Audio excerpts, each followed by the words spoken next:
I highly recommend meditating with your pet on your lap. I think it definitely is conducive to drawing the infinite powers of the universe. He certainly likes it. Anyway, happy Tuesday. Uh, what I'm looking to do this week is to give some ideas or stories that might jog our memory and allow us to remember who we are, because in the great yoga scriptures, the largest of all afflictions is avidya, and avidya, literally translated, means to forget who we are. So today we're going to consider the wave and the ocean.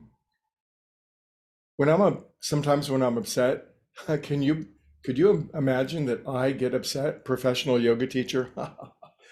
Yeah, when I get upset, because yeah, I'm right in the game too, of course.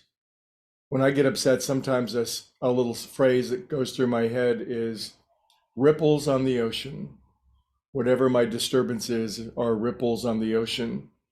And so, paradoxically, the metaphor of the wave in the ocean is one of the most commonly used by many spiritual writers and sages, mystics, holy ones. And why do they use that?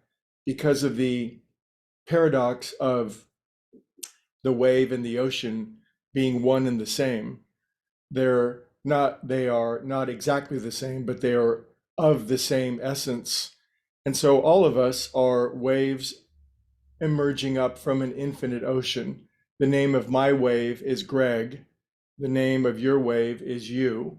And from the point of the, think of the point of the view of the wave and its relation to the ocean from which it emerges. A wave could conceivably have no understanding, realization, or actual experience of its connection with and essential nature of and with the ocean from which it emerges. From one angle, a wave could think that it's very much separate. If a wave were to look out from itself, what it would see would be a lot of other waves, a lot of other movement, a lot of other weather, a lot of other storms, a lot of other waves rising and getting bigger, a lot of other waves falling and dispersing and disappearing. There could be uh, there could be conflict between the waves. There could be some waves going in one direction and other waves going in the other direction. And from this point of view, a wave could feel very separate and disconnected and could lose its essential understanding. Now, the ocean, when you think of the ocean itself, we think of the seven great oceans of the world. It's one ocean, that it's all connected. And the ocean has knowledge of all of its waves. Can you get that? Does that make sense? The ocean has access to and an experiential um, understanding of all of the extensions of itself. This helps us to understand a very unusual, paradoxical spiritual statement.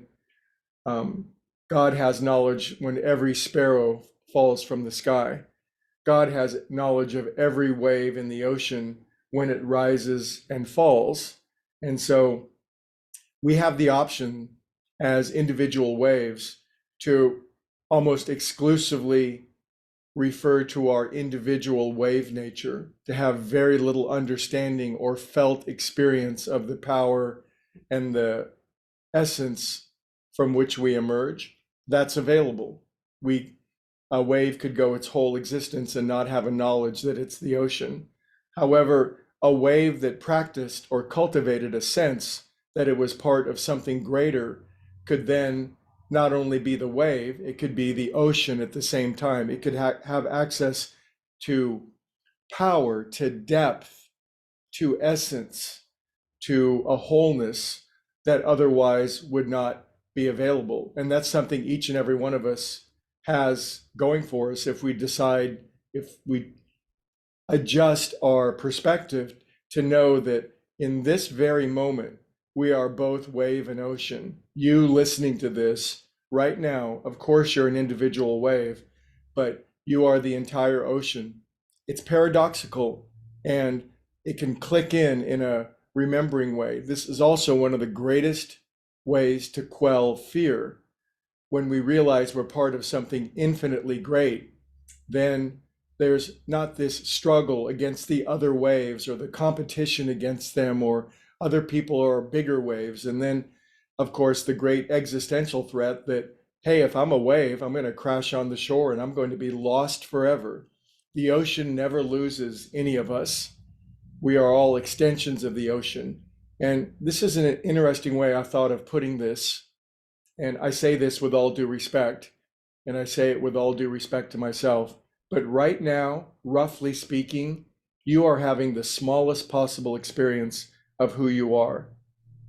I'm saying that to myself as well. No matter, I've had my ups and downs and I meditate and blah, blah, blah. But in a general, rough sense, right now, you are having the smallest experience of who you actually are.